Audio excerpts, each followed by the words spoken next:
seconds. He's going to throw it. Howard leaps. He has it. Touchdown. Carolina back from the dead to tie the game with 2 seconds to go. Snap back, spot down. The kick is cleanly away. It is good. And it's with yes, sir. 54-yard field goal. And how about them Tar Heels? They do it. Here's Kupak. Gives off to Amos. He's good. He's good. He's good. Unbelievable. Unreal. Jordan back to kick. It's blocked again. Picked up. It'll be a touchdown, Carolina, for Bracy Walker. He blocks his second punt and scores his second touchdown of the season. It's 14-13. Mr. Jordan beat Mr. Walker. Bernard fields it at the 26. Heading to the far side. Gio at the 35. Gio, he's at the 50. No, he's not. Yes, he is. Gio, he's going to take it for a touchdown. Are you kidding me? This is the Heel Tough Blog Podcast on Spreaker.com. Welcome into this edition of the Heel Tough Blog Podcast. As always, Anthony Pagnotta here with you.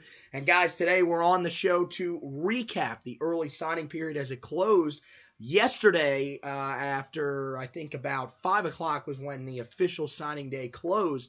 And Carolina we'll break down everything that went on for them in the early signing period. Most of the action coming on Wednesday and Thursday. We'll let you hear an interview that we did with Tar Heel Illustrated's Jacob Turner to recap the signing day extravaganza.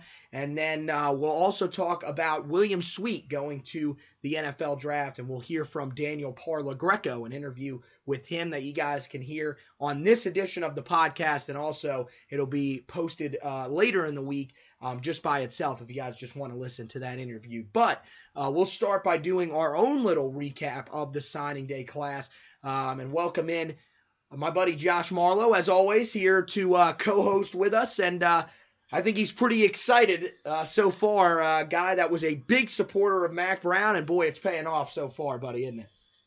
Yeah, he pretty much did what he told you he was going to do when he was hired shortly after the final game against NC State, which was, first off, was going to go hire a great staff. Mm-hmm. He's done that. And they were going to hit the ground running recruiting, mainly in the state of North Carolina. Mm-hmm. And sure enough, Tim Brewster, Dre Bly, all those guys surely did a lot of work leading up into that first signing period. And this past Wednesday, it paid off in a really big way for the program. Yeah, you're definitely right about that. And, I'm looking at it right here. So far, 10 guys of the 19 that are committed to the class, actually all that are now signed to the class, all have early signed. 10 of those 19 are from the state of North Carolina. This is the first time that we've seen this type of focus in state. I mean, probably since the John Bunning era, because I don't even feel like Butch Davis hit the state quite this hard. And the quickness to which Mac Brown was able to get his staff in there and put this recruiting class together was just overly impressive. I mean, I know you probably heard it. I was watching it, on ESPN, or maybe you didn't hear it because unlike me, you actually do work. Me, I am usually cooped up writing articles and everything like that, so I do get a little more time to hear these types of things. But on signing day, I was sitting down watching the thing that they had on ESPNU. They had Mac Brown on, and one of the things that Mac said is, he said, look, when I was hiring my staff, I knew that I was not going to be able to just keep going back to Chapel Hill to try to meet with these guys. So Mac Brown was meeting with these guys at airports. He was meeting with them at hotels. He was even meeting with these guys when he went down to Atlanta for the the College Football Hall of Fame induction. This guy right now, and you said it before we came on here, this is a guy that has said, a lot of people have kind of questioned whether or not he would still have that drive and desire to be a head coach. Would he be able to put in enough effort? And so far, he's definitely done that. And, it paid off in a big way with some of the prospects that we saw that were uncommitted coming into the day or that were committed, but he was able to flip. There were 3 guys, and we'll talk about the first 2, and then we'll circle back. But we'll start with Tamari Fox, the defensive end out of Collins Hill High School in Sewanee, Georgia, the brother of Timon Fox, who currently plays on the team. And this one, the first letter of intent that came in on the day, I kind of wonder if it was a little bit of a surprise to the staff, considering that everything that we had saw about him was saying that Georgia Tech had made a really great push with Jeff Collins on his official visit there. Iowa had made a great impression on him as well. The one thing that I think everybody thought Carolina really just had going for him was that, he was related to a player on the team. But apparently Mack Brown called him up and told him, look, we think you're going to be a really great fit in this defense. And Jay Bateman said the same thing, and it ends up paying off with his commitment. So that was a big one to start out the day. And the second one of the early morning was Tristan Miller, the offensive tackle out of Charlotte Country Day. The biggest thing about him, he's going to have a chance to come in, I think, and have an early impact. I watched the film on him. Kid is an absolute mauler in the run game. Just uses his big frame to absolutely dominate defensive ends. And this is a guy that at 6'6", 275 as an offensive tackle, some people might be saying to themselves, well, can this guy really move all that well? He really can. Every time I saw him in pass protection, I thought he did a great job. One of the main things about him, he doesn't get beat inside ever. He's a guy that will always put the defensive end on his outside shoulder, which is something that takes a lot of smarts for high school offensive tackles. That's usually something that is kind of taught at the college level and focused on more at the NFL level as well. And being that he's going to be in a pass-heavy offense, you would think at Carolina, which we'll talk about Phil Longo's offense coming up, that's probably something good. So, the first 2 guys of the day, Tristan Miller, I think, is one you've probably heard a little bit more about as we've gone along because he was a guy that was committed to NC State, eventually decommitted. But, the thing is, with Tristan Miller coming in on the offensive line and you got the defensive end in Fox coming in, those were 2 positions in need. So those were 2 big pickups, right? Yeah, I definitely agree with that. The Fox kid, like you said, there were other schools that had just as good a chance at getting them. Mm-hmm. Ultimately, I think, you look at his commitment, a chance to play with your brother. Not many guys get to do that. And then, like you said, Mack Brown and Jay Bateman really sold him on his potential role in the defense if he works. And if he puts the effort in, he's going to be a really big part of really fixing the defensive issues here in Chapel Hill. And then with the offensive lineman, the big thing I looked at it was Mack Brown's been here 3 weeks and has already flipped an NC State commitment. And, anytime you can do that, especially with your main football rival and a guy that's from the Charlotte area where it's a hotbed for football talent now, it's always a big deal. So was very surprised and happy with those guys committing to Carolina. Then there was a little bit of time until we got to the third commitment of the day. This one ended up being a flip as well, but we'll focus on what happened in between that, which is where we got most of the guys that were already committed to the class to sign. The Tar Heels ended up going into the latter part of the day with 16 guys would sign their letter of intents at that point. The guys they were waiting on, Chaffrey Brown and Kadri Jackson, they signed theirs later on. Kadri Jackson signed it later on in the day, and Chaffrey Brown actually signed it the night after at special ceremony. So it was nothing to be too concerned about. I don't think anybody really was. But both of those guys will be coming to campus early, it would appear. Some of the other guys that will probably be coming to campus early that can make some early impacts. Emery Simmons, the wide receiver out of Southview High School in Hope Mills, North Carolina, a guy that we talked to on the podcast. And he thinks that he can have he's going to have a chance to have an early role in this offense. And from what I've seen from him, he's a guy that has some speed, does a great job in the open field, catches just about everything.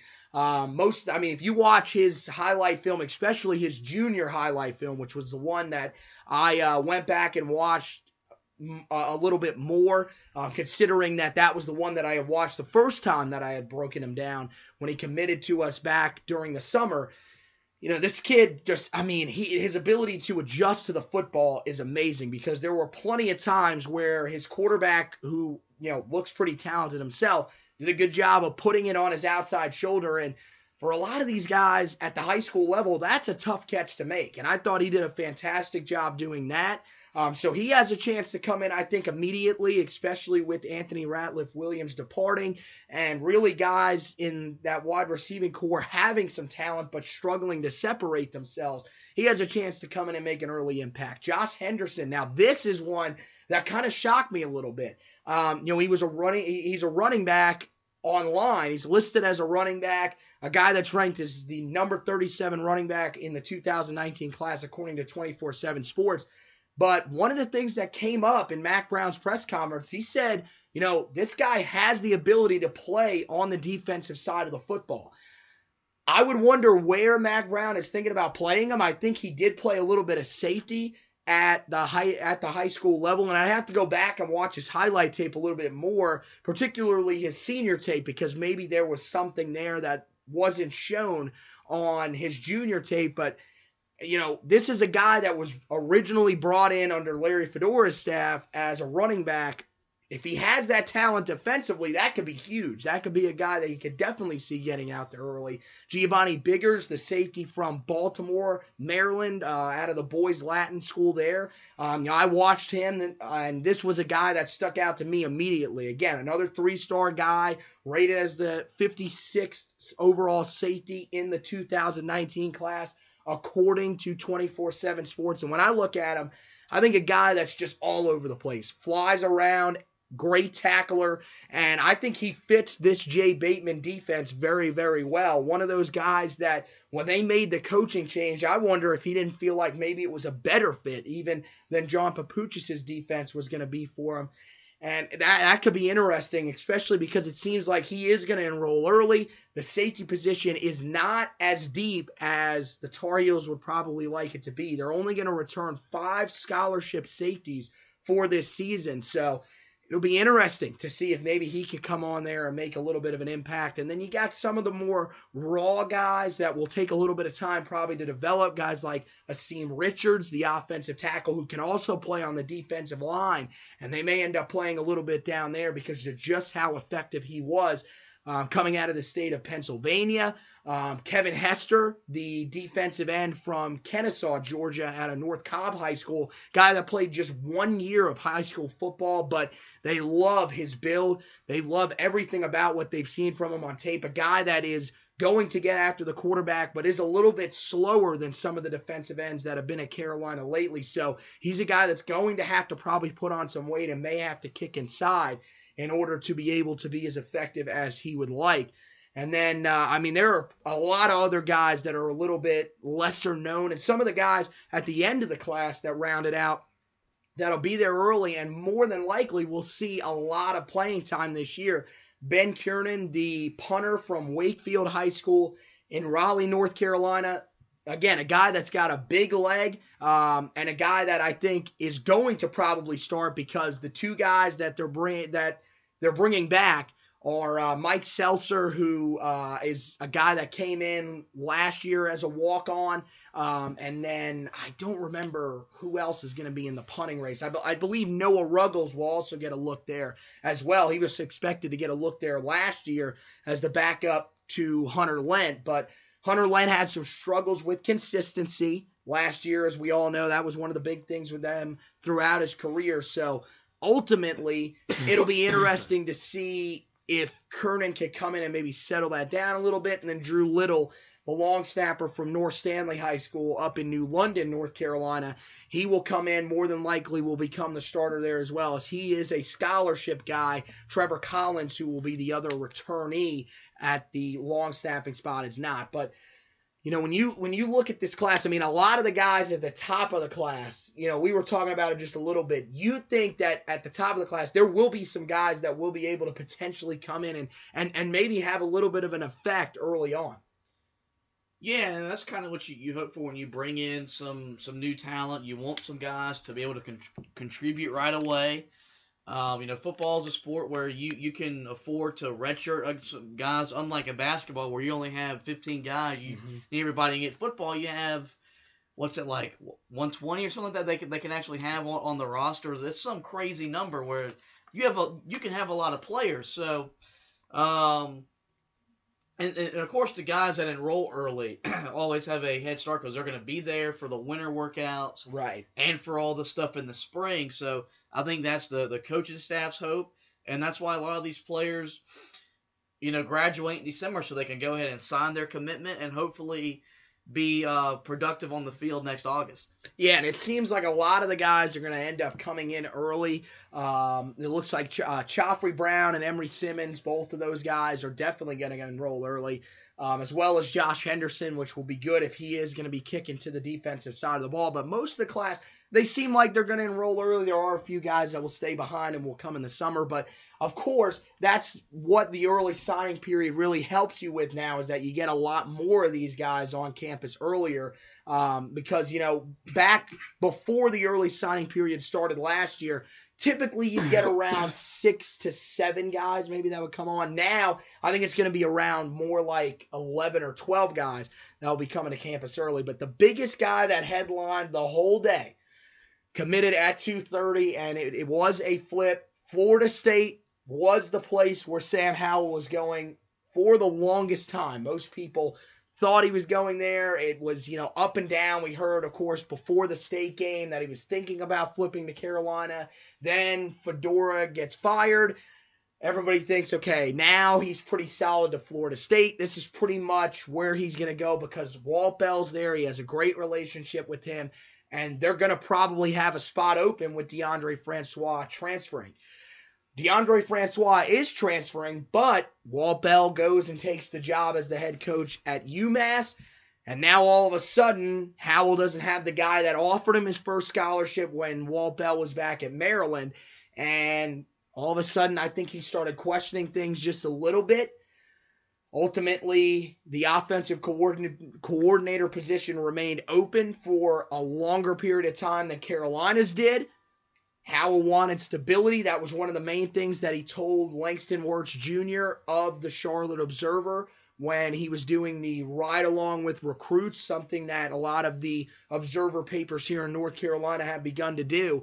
And that was kind of, I think, the thing in his mind that tipped the scales a little bit. The fact that they didn't have an OC in place. Bryles now seems like he's going to go there. We just saw the news before the podcast that he had resigned at Houston, but it's still not official that he's on his way to Florida State because they can't agree on contract terms with him. So them dragging their feet definitely helped Carolina.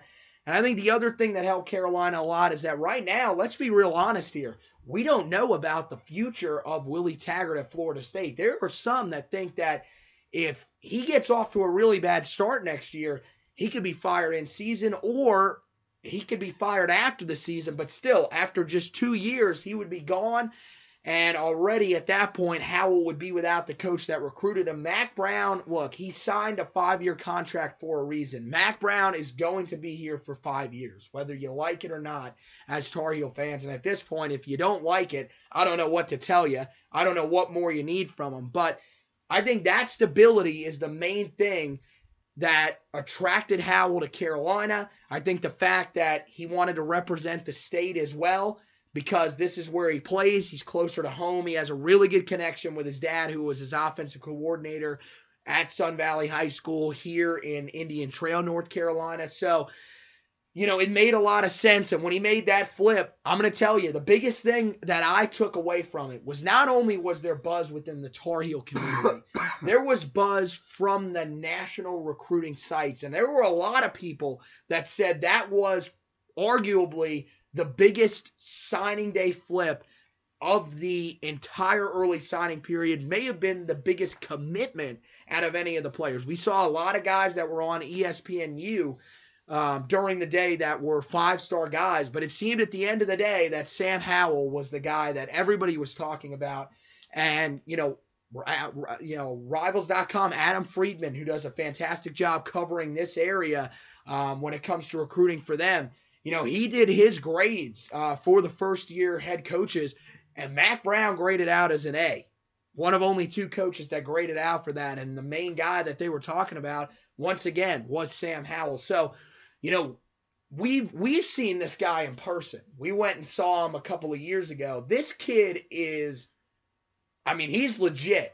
So, by bringing him in, just kind of, on that day, what was your initial reaction when you found out that we were getting a guy that is the highest rated quarterback that we've landed since Mike Paulus?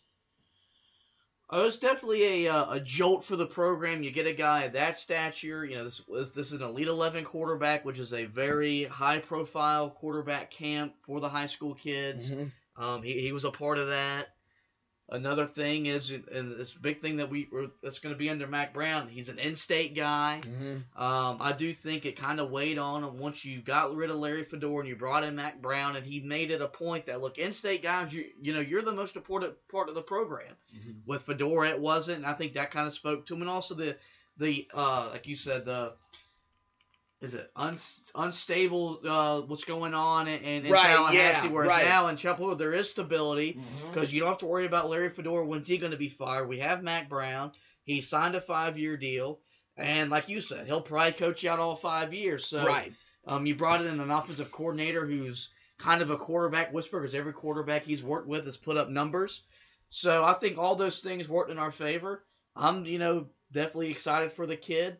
I think he has potential to be a really, really good player if he puts in the kind of work and effort that you got to put in at the college level. So, and this is the kind of guy that can really spur the next couple recruiting classes because this could be your star player that you sell all these other kids to come play with. Kind of like, in NBA when you're trying to build a super team or something like that. Sam Howell could be the first piece to Mac Brown building the kind of offense he wants to have in Chapel Hill. And that offense starts with Phil Longo, who was hired. We actually haven't done a podcast, just us two, since he's been hired. And so with Phil Longo coming in, now Sam Howell will join him there. And you wonder, that should be a good fit for sure. And that's one of the reasons that I think they prioritized him is that Longo said, look, this is the guy that I want because he's going to run an air raid offense. This is a guy that's going to throw the ball a pretty good amount of times. Now, I want to stress this to people. This offense still runs the football. We are not talking about a Washington State or Texas Tech style offense where they run the ball maybe 15 times a game. No, he will run the football a little bit more than that, but he is going to focus on making the passing game a strength of this offense, again, something that it really has not been. If anybody is seeing something different, please tell me, because this offense has not been, the passing offense in particular, has not been a strength of this team in the last 2 years. This year, I think we can both agree, and we talked about it on this podcast, Nathan Elliott limited the offense to a certain extent this season. Now you're going to have Cade Fortin, of course, coming back. You bring in Howell, and, of course, you're going to have Jace Ruder returning from his injury as well.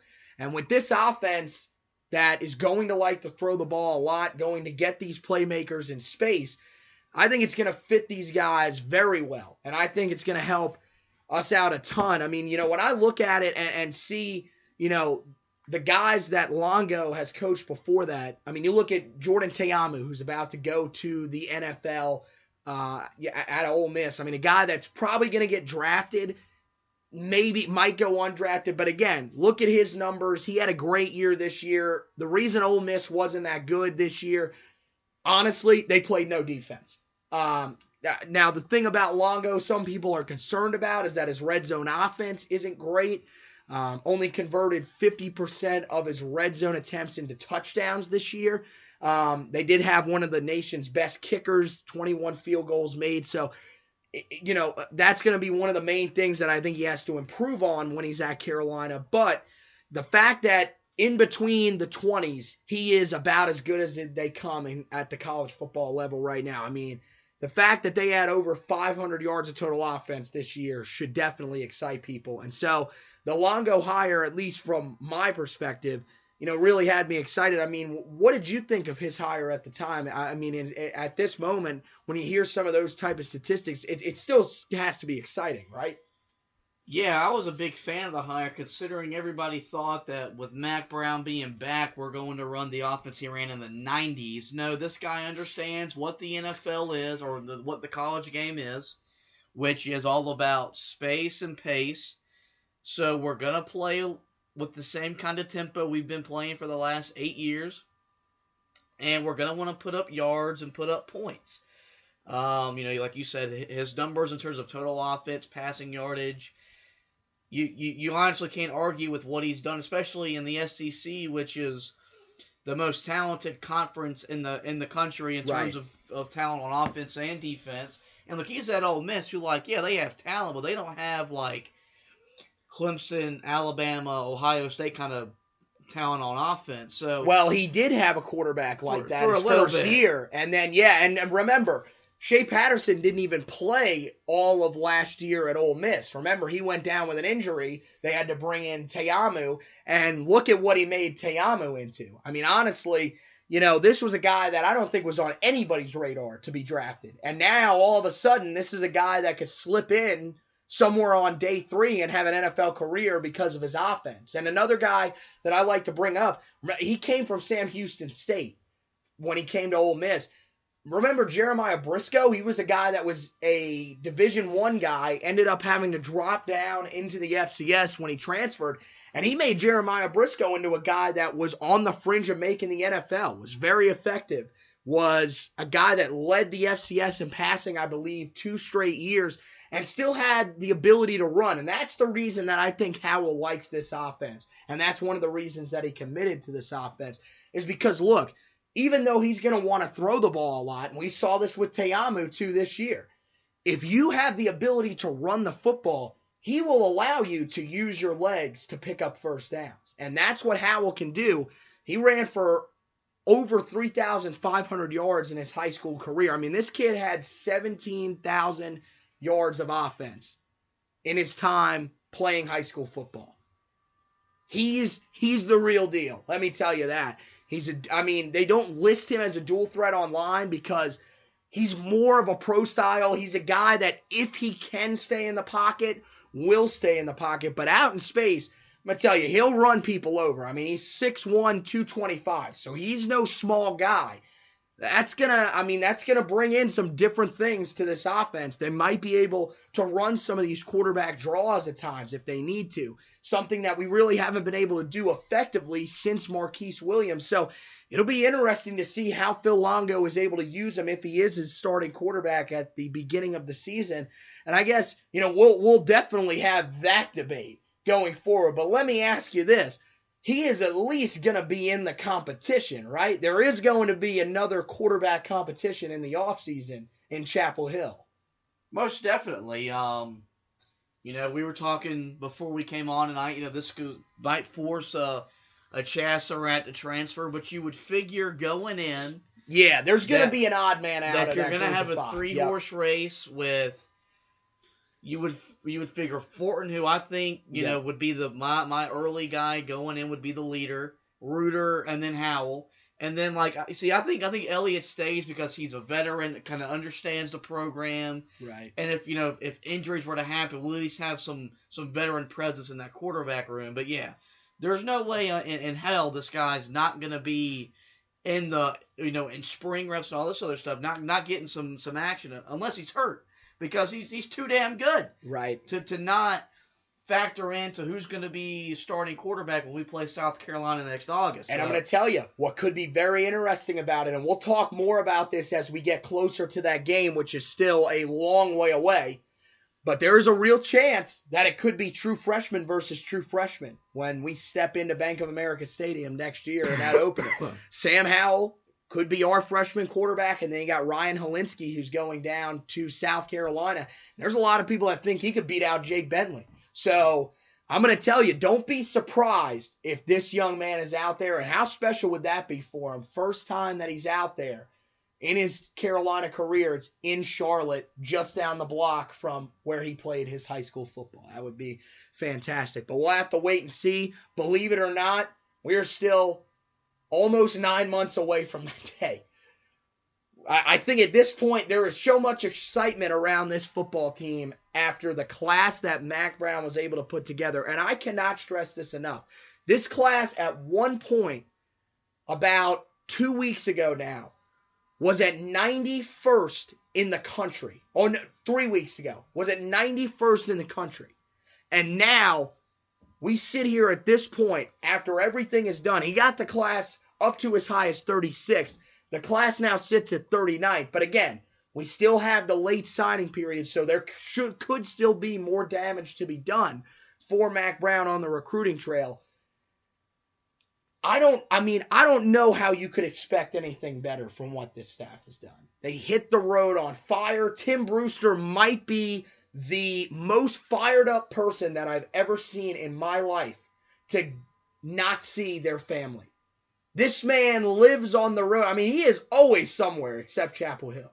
And he has done a fantastic job. The whole staff has done a fantastic job, including the guys that were holdovers from Fedora's staff. I thought Robert Gillespie and Chad Scott, as well as, of course, Tommy Thigpen, who I think we all knew was probably going to stay on the staff. But they've done a great job of adjusting quickly with Mack and being effective on the recruiting trail as well, especially Chad Scott and Robert Gillespie still keeping those ties that they had in the state of Georgia. And that allowed the Tar Heels to land two guys in Christian Varner and Kevin Hester before, of course, landing Tamari Fox in there in that class before they were able to get to signing day. So, yeah, in this early signing period, those guys keeping the roots that were established by Fedora in the states of Georgia and Florida, as well as the DMV area, but Mack Brown also being able to do a great job of getting North Carolina back in his possession. So we want to let you guys hear a little bit of the interview with Jacob Turner from Tar Heel Illustrated, guy that has done fantastic work for them, has come in and been one of those guys that's kind of jumped on the scene here late in this year, and I think he's done a fantastic job. We had to sit down and talk to him just a little bit about the Tar Heel recruiting class that they were able to bring in the early signing period, and just what he thinks this class could do going forward as well. We appreciate having you on. You do a great job for Tar Heel Illustrated, and the Christmas season started a little bit early for guys like us who are big into recruiting, and early signing day 2019 was a very successful one for the Tar Heels. I guess where we've got to start, I guess we'll just kind of go kind of like a timeline throughout the day. We started early in the morning, and Tamari Fox, the defensive end from Sewanee, Georgia, the brother of Timon Fox, he was the first one that ended up committing ended up signing his letter of intent, actually, out of all of the players in the 2019 class. It was a little bit of a shock to start out the day because we had heard that Georgia Tech was all over him and Iowa was as well. But, landing a guy like that, what do you think that does for the defensive line, especially with all the guys that are departing this offseason? Yeah, I think getting Tamari Fox was a big signing for Carolina. I mean, obviously, the brother of Timon Fox, you want to get guys like that for me. Mack Brown's talked about a lot since he's come in about building this Carolina family, kind of similar to what he had back in the late 80s and early 90s when he was here, when Carolina was as successful as they've ever been in football. So I think getting Tamari, not only is he a great player, I'm not going to lie to you, I really thought he was Iowa bound based on what I've been hearing. He had taken an official visit late to Georgia Tech, I think a couple weeks before signing day. So I was a little worried about that. And then I wake up in the morning kind of saying, and I see Tamari's committed. And I'm just happy about that. I think he's a 6'2", 250-pound guy. Like I said, related to Timon Fox, that's his brother. So you want to keep that tight-knit family kind of group and hopefully encourage going down the line, more brothers and duos like that to come in and want to play at Carolina. You've also got the likes of Joffrey Brown, which I'm sure we'll talk about in a little bit, brother of De'Ami Brown, who committed to Carolina as well and signed his LOI too. So it's just really exciting to get a guy like Tamari. I think he's got a lot of upside. And I also think if you would have asked me a month ago, maybe when Fedora was in charge, I would have said I don't think Carolina's getting this guy. But I think Mack Brown and the new staff, Jay Bateman, the new co-defensive coordinator, I should say, alongside Tommy Thigpen, have done a really good job of getting a guy. Georgia and the Atlanta area is a hotbed for talent. So getting Tamari Fox is a big pickup for Carolina. And I think if he can be anywhere near as good of of a player as Timon, his brother. I think Carolina's got a really, really good commit here in Tamari. Yeah, one of the things that I saw from Mac Brown, I mean, he was, of course, going through all the guys, one by one, something that really hasn't been seen, and kind of breaking down every guy. And he said that Tamari was really one of the guys that they keyed in on because of his fit for Jay Bateman's defense in that 3-4 system. So I think that's going to be interesting to see just how that pans out. Well, you moved on then from Tamari Fox. You had an hour about until you moved on to 2019 offensive tackle Tristan Miller. And this was a big one for the Tar Heels to be able to flip his commitment. Of course, they had been on him for a while, but at one time he was committed to Wake Forest, ended up decommitting from them, but then committing to State. Now Carolina ends up getting him, and he's one of those offensive linemen. I watched his tape the other day, and this kid, while he maybe doesn't play at the highest level of high school football in the state because he is in the independent league in the state, but this kid is amazing. I mean, I love his size. I love his footwork. I love everything about what he can do in run blocking and in pass protection. You know, when you watch this young man, how early do you think he's going to be able to have an impact, and what type of impact will that be? Well, you mentioned his body size, and I think that's really has a lot to do with it. He's a 6'6", 275-pound guy. I mean, 6'6", offensive tackle. You'll take anybody like that in the country, no matter really how good they've proven to be already in high school. Just based on potential, you'll take a guy that's 6'6" and 275. But the thing about Tristan Miller is he's also a really good player. He's a 3-star product, a guy that's out of Charlotte. He's in state. Carolina was able to flip him from NC State, like you mentioned.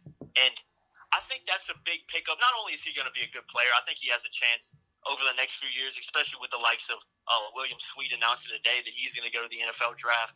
I think Tristan Miller has a chance next year to step in and get some significant minutes. I'm not sure he'll be a starter. I'm not sure he'll have a huge role to play for the Tar Heels next season because Carolina is returning, a lot of guys on that offensive line, which is a real plus side for them. But Tristan Miller down the line, I mean, when you look at a 6'6" guy, 275, not only is that what you see in a lot of these elite programs on the offensive line, you see big guys like that. That's what Mac Brown wants. He said it on Wednesday at signing day. Someone asked him, hey, what do you feel like this team really needs to strengthen at? And he said big men up front on both sides of the ball.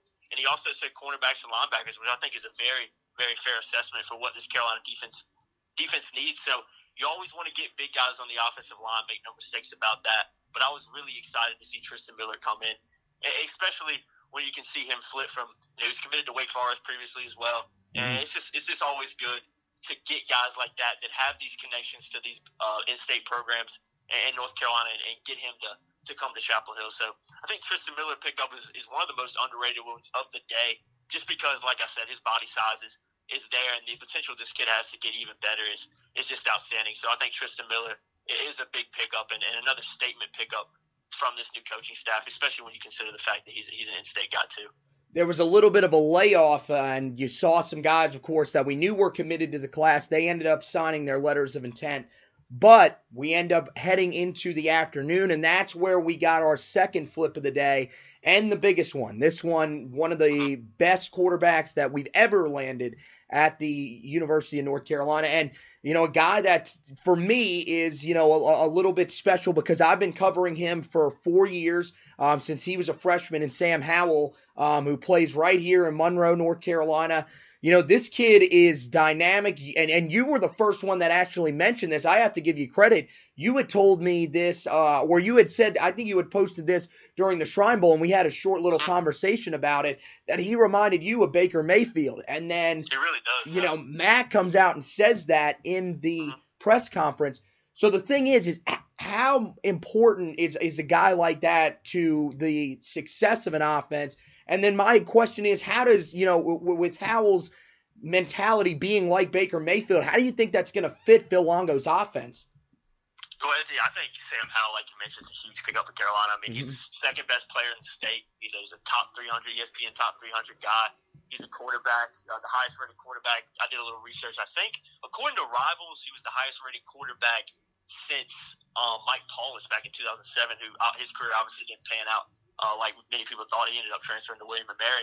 But I know somebody that works with 247 Sports had mentioned he was the highest quarterback pickup since Brent Renner, who had a really solid career, has gone on to have a good coaching career down with Butcher Davis at FIU. But the thing about Sam Howell is he is a a quarterback, and not only a quarterback, he's just a prospect that you have to get if you want to return to the place that Mack Brown keeps saying of controlling the state and controlling recruiting. And the fact that, I think even with Larry Fedora and his staff, I think Carolina still had a decent shot at flipping Hal. Right. I think Hal was looking for every reason he could to stay in state, especially with the turmoil you see at FSU. They didn't have a great season last year for different reasons. And they lose Walt Bell, offensive coordinator, who goes to UMass. So I think things just kind of worked their way. The way things worked out, it just kind of happened that if you looked at it on paper, I mean, I think Sam Howell would have made a mistake by going to Florida State with all the questions they have. Carolina brings in the offensive coordinator like Longo, who actually recruited him at Ole Miss. So he had a little bit of a relationship with him as well. And, Sam Howell's a guy, I'm going to say it on this podcast, I actually I was talking to one of my good friends I do a Carolina Talk podcast with, and his name's Brandon, too. He actually interns at the David Glenn show here in Raleigh. And he mentioned, we had this conversation earlier today, but I really, really feel that Sam Howell might be the guy that Mack Brown rolls with from day one. And that's a bold statement because I think Jace Ruder and Cade Fortin, I think they're two guys that could start in a lot of teams, the majority of teams in the ACC. But the way that Mack Brown went after this guy, Sam Howell, I don't know what conversations went on behind the scenes, but there's an opening spot at Florida State as well. Francois, there's rumors that he might be headed to the league, and Sam Howell might have been battling for a spot next year as a starter at Florida State, and his chances arguably could have been better down there when you look at the talent that Carolina has. Carolina's going to have 3 freshman quarterbacks next year, 2 redshirt guys and a true freshman in Sam Howell. And picking up Sam Howell, like I mentioned, was huge. But I'm going to say it on this thing right now, on this podcast right now. I think there's a legitimate shot that Sam Howell is the guy that Mack Brown says, hey, we're rolling with you from day one. I'm a new coach here. This is my program, and I'm going to roll with the guy that I feel like I recruited, and I feel like this is going to give us the best shot to win because he really does have a lot of similar things to Baker Mayfield. And no way am I saying he's going to be half the player that Baker Mayfield was, and he's a Heisman Trophy guy. I'm sure everybody at Carolina hopes he can do that. And I think the way we've seen him play and how rated he is, he's got a shot at being a really, really good quarterback at Carolina. And just a huge pickup to sum it all up, and I would not be surprised at all to see Howell, starting a quarterback in Carolina's opening game in Charlotte next year. Yeah, no, I'm with you. And how great would that be for him to be able to open up just about 30 minutes from where he played his high school football? I think the fit, like you said, is great, especially if he's got some of those Baker Mayfield-like talents. Because, look, yeah, you'll say, okay, at Oklahoma, maybe he didn't run an air raid offense, but I think people forget that early in his career, he was at Texas Tech, and he was very successful in that air raid offense. And if that's the type of quarterback that Sam Howell's going to be, and trust me, I've seen it in games here in the local area where he just has to take over because simply the talent around him wasn't quite on the same level as him. They weren't quite as effective running the football as maybe they would have liked the last couple of years at Sun Valley High School. And so when he had to take over games, he was still extremely successful. I mean, he did it in the game last year in the state semifinal against AC Reynolds High School up in Asheville. I was actually up there covering it, and it was a game where they just really couldn't run the football that much,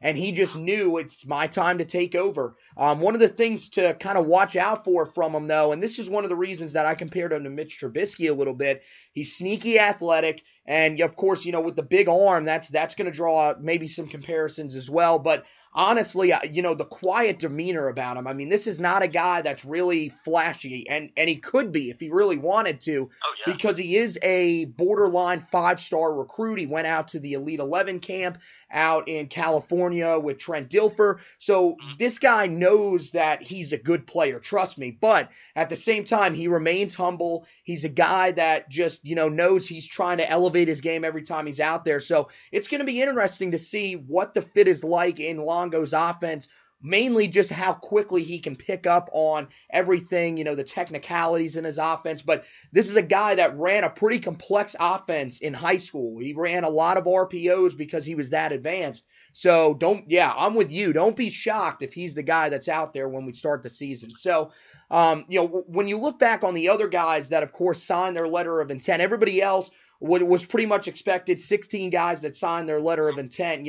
Who were the guys, I say give me like 2 or 3 maybe that stick out to you on paper that you say, okay, these guys could maybe come in and make early impacts, or maybe not early impacts, but potentially impacts at some point in their career at Carolina.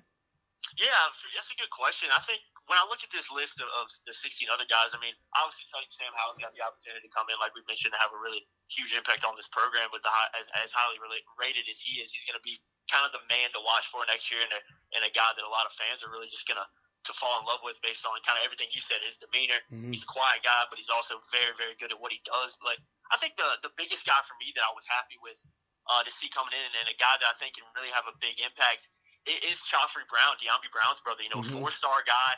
Out of Charlotte, North Carolina again. And for me, Joffrey, he's a guy that is very, very similar to his brother. I think De'Ami had a little bit of he didn't have a bad season as a true freshman this year, but he kind of underperformed for me, and it wasn't down to him. I've talked about it a lot. I just don't think Carolina, and this is no disrespect to Nathan Elliott, I just don't think Carolina had a guy last year, a quarterback that could get the weapons, the ball that they needed to. I think that's why you saw Carolina play so much better when Fortin and Reuter were in there for those limited amounts of time. But the thing about Joffrey Brown is, if you really put him and De'Ami's tape side by side, they're almost identical. They're 2 very fast guys, 2 super athletic, lengthy guys. I mean, he's only 6'1", 170. Probably weighs a little bit more than that, but he doesn't look like that. He looks like he's a 6'3" guy with his wingspan and his lengthiness. So I think Joffrey Brown's a guy that, especially with Carolina losing, a couple of wide receivers, Thomas Jackson, Anthony Ratliff-Williams going to the league, are trying to go to the league. I think that Joffrey Brown's a guy that can really come in and make that instant impact. And like I mentioned earlier with Tamari Fox and Simone Fox, I just really like that element of having guys that are brothers that aren't too far apart. Mm-hmm. It's crazy to think De'Ami and Joffrey, De'Ami's going to be a sophomore and Joffrey's going to be a true freshman, how close those guys are together and how close in talent they are as well. So I really like that dynamic of bringing in a guy like that. And I think Joffrey Brown has a really good, based on what I've seen on tape, he's playing in Charlotte, one of the best areas for college football on the East Coast, in my opinion. And I think that Joffrey Brown has the ability to come in and do some good things. You also look at the likes of Josh Henderson, and I will say I was a little bit surprised at what Mack Brown had to say about Josh Henderson. You mentioned it earlier about him kind of going through the tape on signing day, which is a really, really cool thing. But Mack Brown, Josh Henderson's a guy, if you don't know, recruiters, a running back out of New Jersey. But Mack Brown mentioned the fact that he plays both ways for his high school. And it was crazy to think that Brown was pretty much saying, or kind of alluded to the fact that you might see Josh Henderson play on the defensive side of the ball for Carolina. Right, I did see that. Yeah. And it was interesting to see that, and I think Josh Henderson, he's really I guess at this point, probably the 3rd highest rated guy. Him and Joffrey Brown are both 4 stars, and you got Sam Howell's is a 4-star as well, which is a little bit in front of them.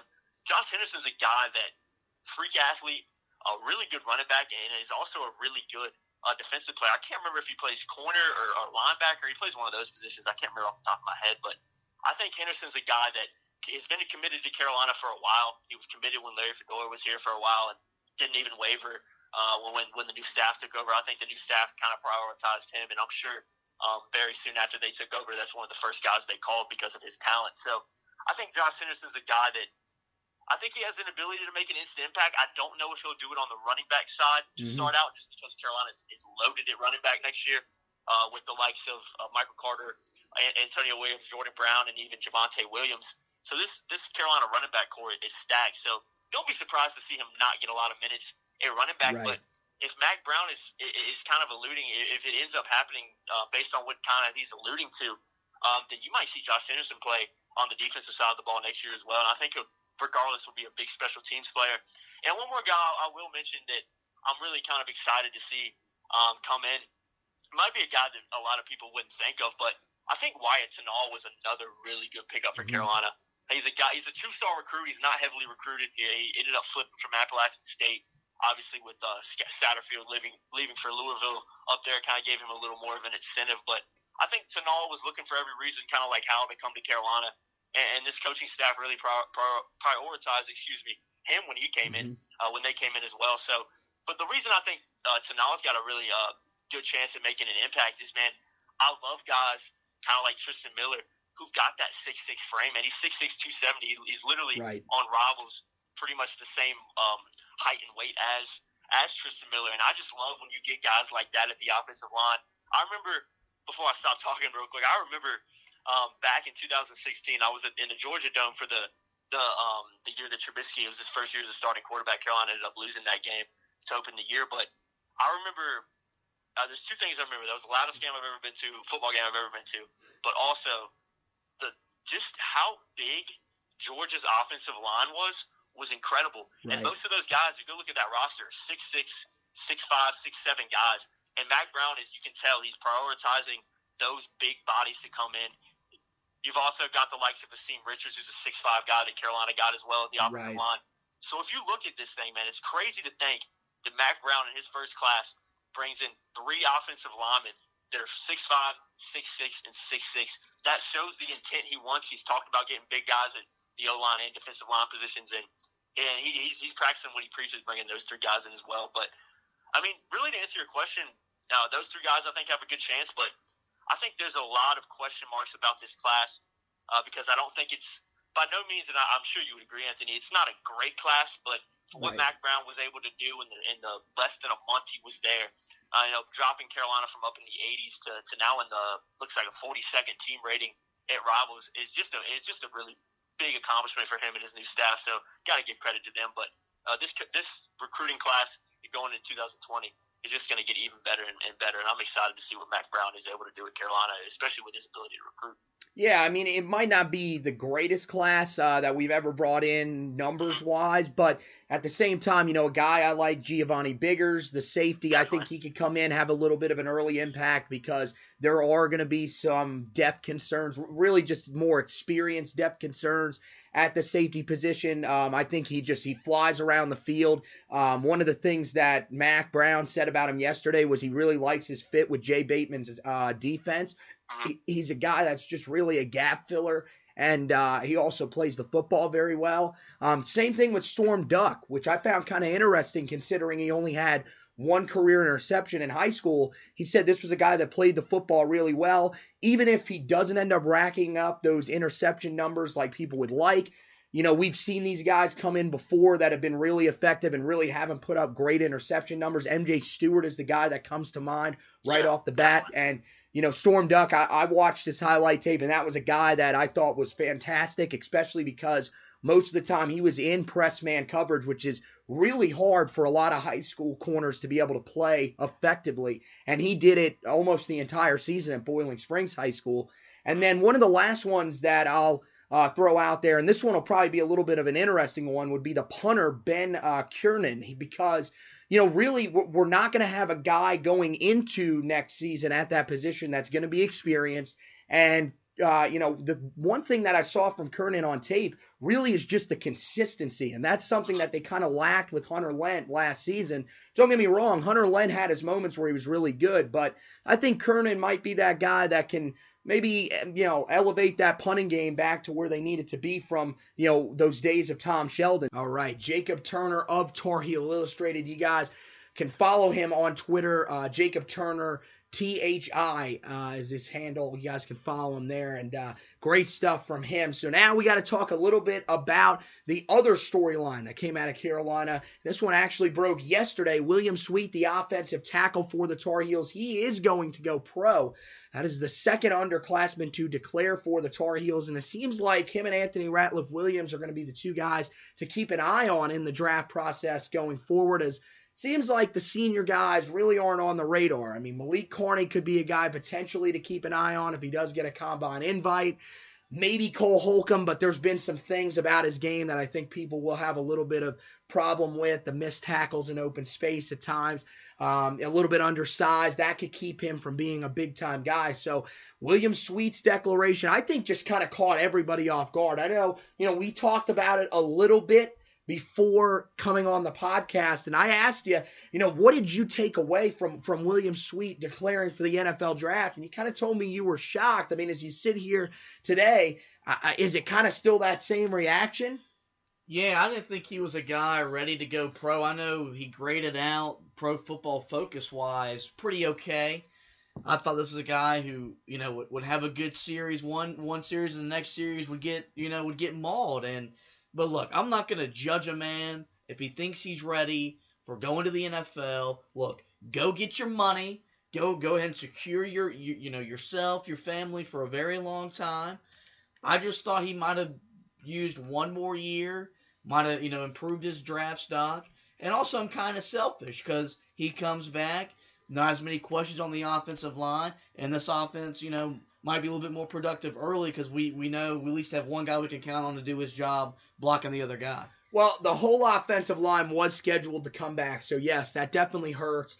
And we'll talk about that here in just a second. But I don't, to me, William Sweet, I think, was our most consistent offensive lineman. And the numbers from Pro Football Focus definitely show you that. Graded out as an 80.4 overall. Fantastic in pass protection, an 85 plus. I think it was like an 85.2 grade from Pro Football Focus, which is great.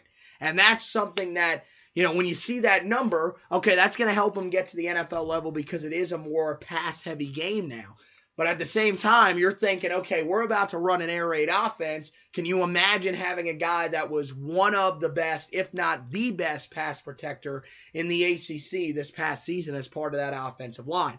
Now, the area that, like you mentioned, that people might be a little bit concerned about is going to be, he did have some moments where he struggled, particularly on running downs. That's one of the areas he's going to have to improve. Not the greatest run blocker, but, one of the things that I think is going to be interesting about him is, he is going to have a lot of upside because he is still going to be very young.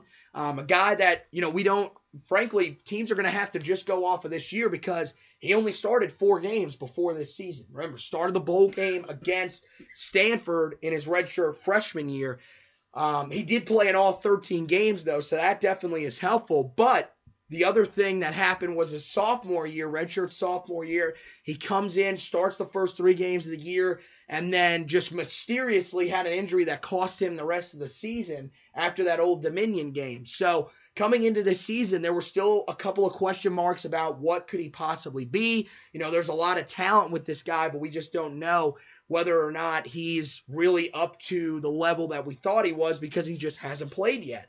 And I thought this year came in, to me, I mean, the Pro Football Focus grades don't lie. And so that's kind of what I'm thinking that he's thinking. Also, I'm going to tell you that, look, the NFL draft process works in weird ways. The guys that grade these guys out, they will always tell these guys, look, they're going to tell them that they're better than they actually are. So what he's telling them is, look, look at these grades from Pro Football Focus. They're going to see these and they're going to take a chance on you, especially because you're young and you're raw. And I think that's one of the things that, maybe he thought about and said, yeah, maybe that makes a lot of sense. Maybe teams will take a chance on me. And I really hope they do because I think he's got a lot of talent. And I think if he would have came back, he would have been probably a preseason first-team All-ACC guy. So it makes a little bit of sense, but at the same time, I mean, this is how it shocked everybody. Currently, any of the draft boards that I've looked at, they don't even have him on the radar. And one of the things that I noticed, one of the guys from, he's in one of the groups on Facebook that I'm in, and also a guy that I believe writes his own draft guide as well, Chris Ransom. He said that there is not a film clip of him out there. What it is that they have different film clips on these guys when they go to the NFL level. So they always have guys that put together these clips when they're going through all the prospects that they think could come out or, some of the underclassmen that could possibly come out. So I know Anthony Ratliff-Williams had one. He went pro, of course, a few weeks ago, as we talked about on the podcast. William Sweet did not have any film on him, anything. So that means that they were not even remotely thinking he would go to the NFL. So it's going to be interesting to see how he's able to, test at the combine, if he gets invited. And if not, he's going to really have to show himself on pro day, and he's going to have a great interview process. And we'll see. We wish him the best. But the main thing that we're going to focus on here for the next few minutes is when you look at this offensive line, they've got some guys that have some talent on the offensive line. Not many with experience at that tackle position, but, ultimately, what's your thinking going into, at least when we get into spring camp, still a long way to go until that. But who are the guys on the offensive line that maybe you're going to keep an eye on at that position and say that maybe those are the guys that you want to step up and take over that starting offensive tackle position? I'm looking at you with wide eyes because my mind just completely blanked. Reading a Twitter beef kind of threw me off track. Okay. That's fine. Yeah, no, I mean, look, I'll throw out, William Barnes, I think, is a guy that's got to step up. I mean, came out as a 4-star prospect. I don't think people realize how close he got to being a 5-star guy. Yeah. This guy was rated higher than Howell was coming in. This dude was, I would say about 20 or 30 spots away from being a 5-star guy. And, some of the stuff that we saw from him early on this season before Billy Ross eventually took over that guard spot, we saw some pretty good things from him. Early in the season, I remember reading a stat where, the difference between the left side of the offensive line when he was in and the right side of the offensive line was just crazy, because when he's in the game, especially running the football, that is where he is at his best, because he is so big, he is so athletic, and he just drives people down the field. And I think putting him at offensive tackle, which was the spot that he played at in high school and was most effective at in high school, I think that could definitely help. And then the other guy that I would say to keep an eye on will be Jordan Tucker. He was the guy that started the last game of the year for Carolina when Sweet went down with the injury against Western Carolina. And then he came in, played against State. And I'm going to be really honest with you. I thought Jordan Tucker played a fantastic game against NC State, which is one of the better defensive lines in the ACC. I mean, he could argue probably top 3 behind Clemson, and I'm not really sure who else you would plug in there. Probably Florida State with some of the guys that they had down there. But, man, I'm telling you, it's going to be an interesting race, but I think there is definitely some talent here. I mean, out of those two guys, with I guess one of the main things is how important will the tight ends be to try to help those guys out, working in a newer guy there.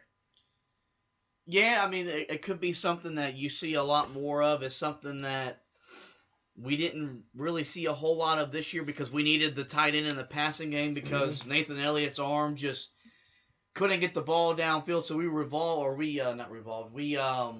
we lived on a lot of underneath stuff. So that could be something that you will see more often. I'm always a big fan of that. Mm-hmm. That, the more you have there to block, as long as your receivers are winning on the outside, I'm not going to fuss about keeping a running back or a tight end back there to help in pass protection. So you'll never hear any complaints from me if we do that early, as long as the guys on the outsides are winning their routes, which we haven't done in about 3 years. But hopefully in this new offense with some new route combinations and this, that, and the other, we'll see some different stuff to allow us to win out there to help the offensive line, because it's still very young, protect who's ever in the shotgun for Carolina. Yeah, and I think it's going to also help that the fact, we bring back Charlie Heck, who I think will probably move over to left tackle. Last year was a little bit weird because technically he protected the blind side as the right tackle because Nathan Elliott was a lefty.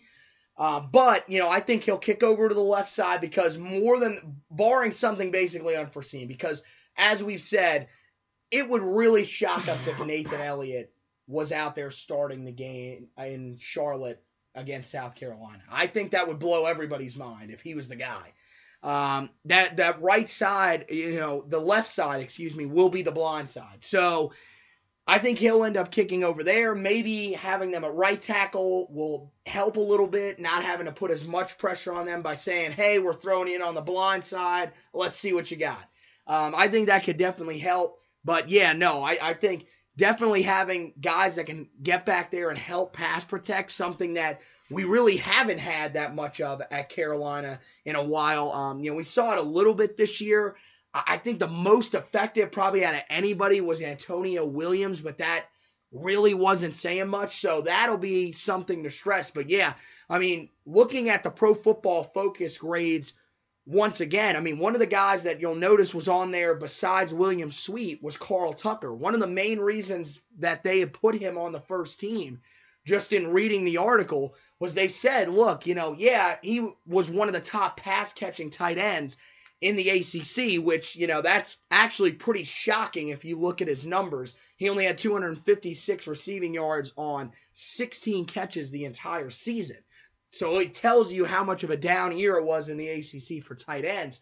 But he was one of the more effective blocking tight ends in the ACC. And you got to think, he wasn't on there, but you got to think that Jake Vargas was too. Because whenever we saw him out there, Jake Vargas was fantastic, especially in run blocking. So having those guys there, I think like you said, that can help the learning curve just a little bit.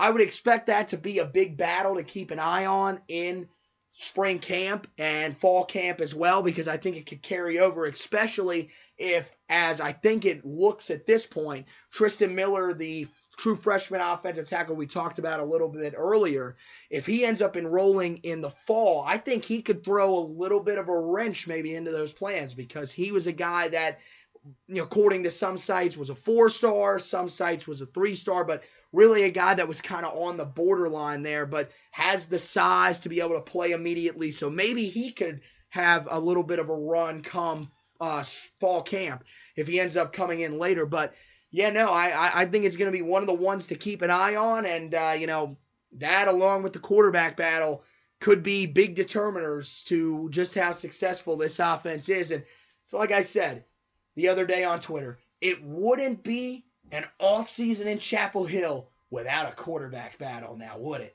So, but we wish Anthony Ratliff-Williams, who's going to the NFL, along with William Sweet, the best of luck. We'll let you listen, of course, now to Daniel Parlegreco of DTP Draft Analyst. He's going to sit there and talk to you guys and myself a little bit about William Sweet. He touches on him at the end, more about Anthony Ratliff-Williams. He lets us know a little bit about the stock that Anthony Ratliff-Williams will have going into this NFL draft, especially as it compares to some of the other guys. How you been doing? Doing really good. Just heavily getting involved in these draft prospects for this 2019 class, trying to keep an eye on what's going on with the underclassmen. I've really kind of been focusing on either guys that have already declared or seniors as we prepare for the Senior Bowl in just a few weeks now, actually, the end of January. So I really want to get ahead, get all these seniors done, have the whole senior class done, and then start working on these underclassmen as they start to declare as these bowl games get going. Yeah, for Carolina, that's going to be the big area to focus on when it comes to the NFL draft. And it's going to start, of course, with Anthony Ratliff-Williams, who declared for the NFL draft a few weeks ago now. So Carolina's going to have to adjust to that. But when you look at Anthony Ratliff-Williams, what is this guy going to bring to the table as an NFL draft prospect? Well, the first thing that comes off my mind when I think about Anthony Ratliff-Williams is toughness. The guy, even though he was a quarterback that started his career there and converted, he's not a guy that plays like a quarterback, meaning he's a physical, tough guy. Mm-hmm. He wins with his physicality. Even though he's a great athlete, he's a guy that looks like he's been playing the wide receiver position when it comes to a lot of areas of the game for a long period of time. Really, really tough, really physical. He likes all the physical parts of the game, meaning, catching the ball in heavily congested traffic in the middle of the field, outboxing, a corner or safety, mm-hmm. At the catch point, things like that. He does a great, great job at. The things that he's going to still need refinement are some of the nuances of playing wide receiver, footwork, route running. Even though he's a great athlete, he doesn't quite know how to utilize his athleticism when it comes to getting separation, things like that at the next level, because he has the athletic ability to be an excellent guy that separates down the field. He doesn't quite do that yet. He needs to learn, footwork and top of routes, separating, route deception, things like that, not giving away his route, through the middle of the play, so that he can truly separate, once he gets to that break point. Yeah, when you look at him in terms of the other wide receivers in the class, where does he kind of stack up? Is this a wide receiver class that lends well to a guy like him that's going to be a little bit of a project? Or is this more of a class where there are a lot of guys ahead of him and he's going to probably drop a little bit? No, I actually think the former. I think that it's going to be a good thing for him because there's not a lot of in this draft class with wide receivers. Unlike there's a lot of guys that are kind of in a similar boat to him, meaning that they are good players, either good athletes or they have really great size, but they're not the finished product. They're not guys that are like, wow, this guy's a sure thing at the next level like we've seen in previous years. There's not as much.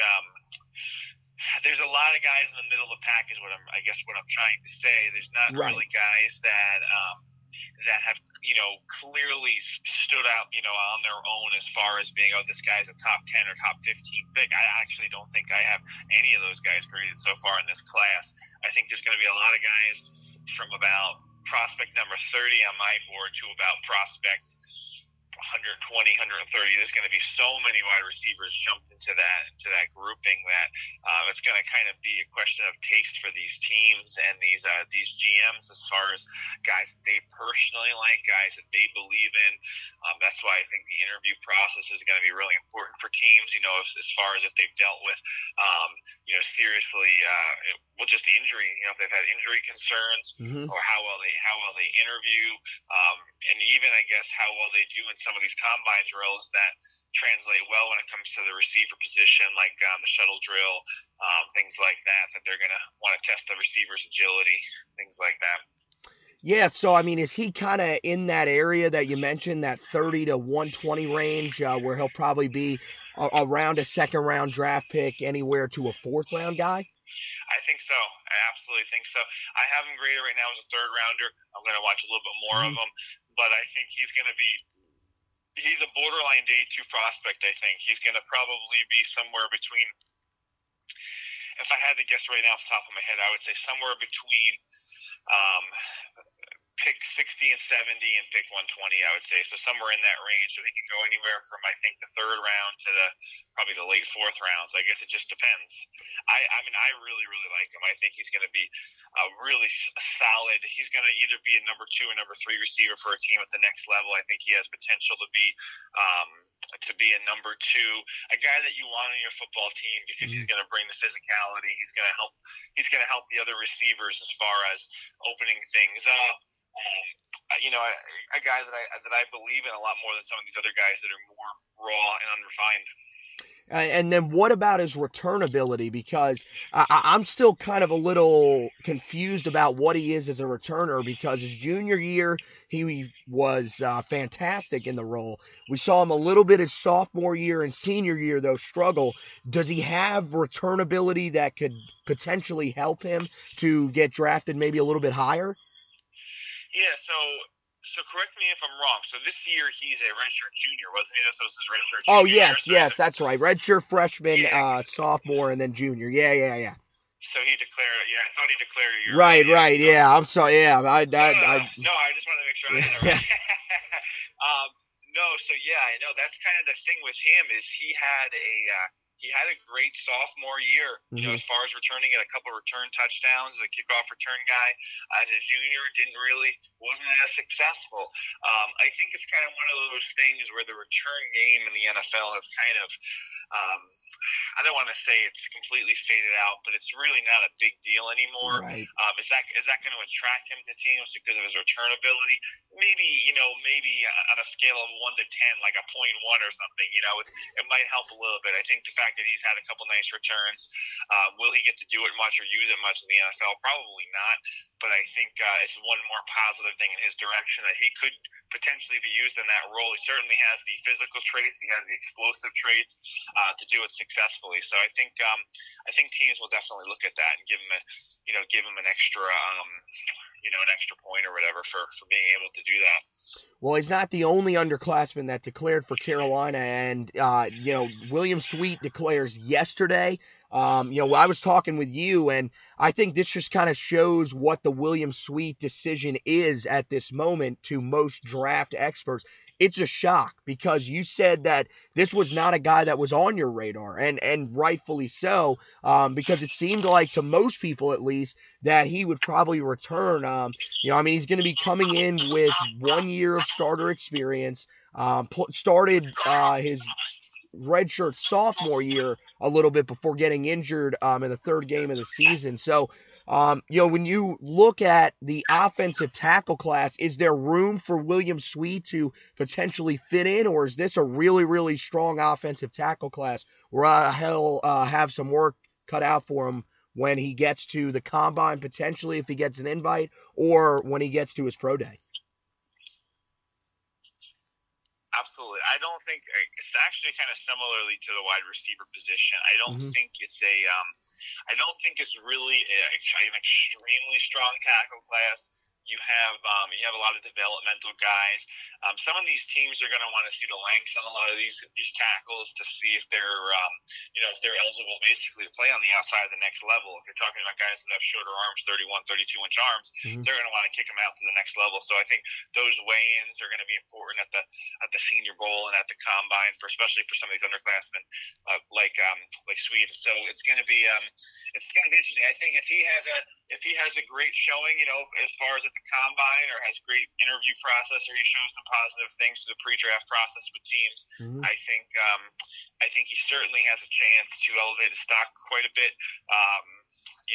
It's a guy like that is a developmental tackle, that came out early. I think it's a huge risk. I don't know if it was a smart thing to do. I don't know exactly who was advising him on that, but I think maybe one of the things that he might have been advised, which kind of sounds maybe dumb for us on the surface because he's such a developmental raw guy, is the fact that maybe somebody told him that, hey, the tackle class isn't that great this year. You have an opportunity during this pre-draft process to really distinguish yourself as a guy that has a lot of talent going forward. And I think maybe he ran with that and said, you know what, I'm going to impress these teams. I'm gonna do whatever I can to get myself ready before the Combine so that I can show teams that I can do it at the next level. All right, that sounds great, man. We really wish William the best, as well as Anthony Ratliff-Williams, and we'll see both of them hopefully at the NFL Draft Combine. I know Ratliff-Williams, it seems like more than likely will be there. Sweet, we're still kind of waiting on, and we'll see him in his pro day for sure. So, Daniel, man, I know you got your draft guide that's getting ready to come out again, man. This is, they say that it's the most wonderful time of the year. Well, for you, this is definitely true. Tell them where they can check it out because this is some awesome stuff, man, especially for guys like myself that are NFL draft nerds. Yeah, no, absolutely. I'm going to release it absolutely on Amazon again. I always do, my DTP 2019 draft guide. I'm debating about selling it on my own, selling on the different website as well, so that all my, my followers or my fans that have purchased my guide in previous years, they can buy it a more direct purchase. If they just want the digital copy, doing something like that. I'm not 100% sure, but it'll definitely be available on Amazon. Just follow me on Twitter, DTP Draft Scout, and I'll release all my information when it's going to come out on there. And I'm hoping to get it out actually before the Combine this year. So I think it would be a great guide for people to have before the Combine, so they actually have it and they can follow along and look at these guys during the Combine process. It won't have necessarily all the updated heights and weights on guys, but the more I was thinking about it, the more I was contemplating the fact that a lot of the height, especially the weights on these guys is completely, flawed when it comes to the Combine, because they're dropping 10, 15 pounds to run a lot of these skill positions. So they're not really the true weights and heights. The heights are, but the weights aren't. So I think it would be a really nice resource guide for guys for the actual Combine process. And most of the draft guides don't come out till early April anyway, and I try to distinguish myself as a guy that looks at the film, looks at the game tape, rather than bases my opinion on these these other draft experts on in the media. So I don't think there'd be anything wrong with doing it, so I'm kind of contemplating that. But just follow me, and I will give you guys all the information you need. All right, Daniel Parlegreco, man, I love having you on. You know that, and we'll have to have you on for sure before the NFL draft in April to kind of give us a little bit of a update on these guys and maybe some of the other guys that could potentially make a little bit of headway if there is anybody else for the Tar Heels. But, thanks, man, and we'll talk to you down the line. Awesome, man. Thank you so much. Thank you. So that's going to do it for this edition of the Heel Tough Blog podcast. I want to thank Josh Marlowe for co-hosting with me as always. And I want to thank you guys for listening as always. You guys have us up there. We're over 1,000 listens now. That is fantastic. You guys have done such a great job in supporting this podcast and supporting the blog so far. And as always, if you guys want to subscribe to the podcast, you can do so on Spreaker, iTunes, Google Play, Spotify, iHeartRadio, TuneIn.com, or the TuneIn app. You guys can check out the blog as well. I encourage you to. We have some great stuff on there. The early signing day recap. We'll talk about all 19 of the prospects that were signed so far in the 2019 class. Break them down just a little bit for you and tell you maybe how effective these guys can be this season and going forward, as well as take a look at some of the guys that we will see coming up that the Tar Heels could target. We'll have a recap of some of the high school prospects for the Tar Heels, some of the guys they're chasing after, and take a look at their 2018 seasons as you can get a little more of a feel for them. That'll contain, of course, the guys in the 2019 class that have already been signed, some of the targets, and then some of the 2020, 2021, and even some of the 2022 guys that we have already offered. And it'll show you a little bit on those guys. Also, some other great stuff that's gone up there and will be going up there as we get closer and closer to the second National Signing Day. So, want to thank you guys for listening once again. And as always, go Tar Heels!